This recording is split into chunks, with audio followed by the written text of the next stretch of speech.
नमस्कार मंडळी. पाऊस म्हटला की भजी आली आणि भजी म्हटलं की कांदा भजी. पण आज कांदा भजी किंवा बटाटा भजी खायची इच्छा नव्हती. त्यामुळे आज आपण बनवणार आहोत कॉर्न भजी, जी अगदी सोपी आणि झटपट तयार होतात. त्यासाठी एका बाउलमध्ये आपण कॉर्न म्हणजेच मक्याचे दाणे घेतलेले आहेत.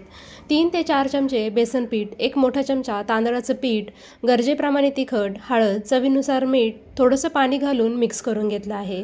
नंतर यामध्ये आपण ओवा घेतला आहे, चोळून घेतला आहे, कोथिंबीर आणि एक मध्यम साईजचा कांदा बारीक चिरून घेतलेला आहे. सगळं व्यवस्थित मिक्स करून घेतलेलं आहे. कढईमध्ये तेल तापायला ठेवणार आहोत.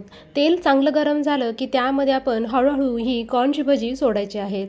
आपण इथे सोडा न घालता भजी एकदम कुरकुरीत अशी बनवणार आहोत. नेहमी कांदा भजी, बटाटा भजी खाण्यापेक्षा अशी लोणावळा स्टाईल कॉर्न भजी ही नक्की करून पहा. इथे आपली लोणावळा स्टाईल कॉर्न भजी तयार झालेली आहेत. बनवायलाही सोपी आणि झटपट.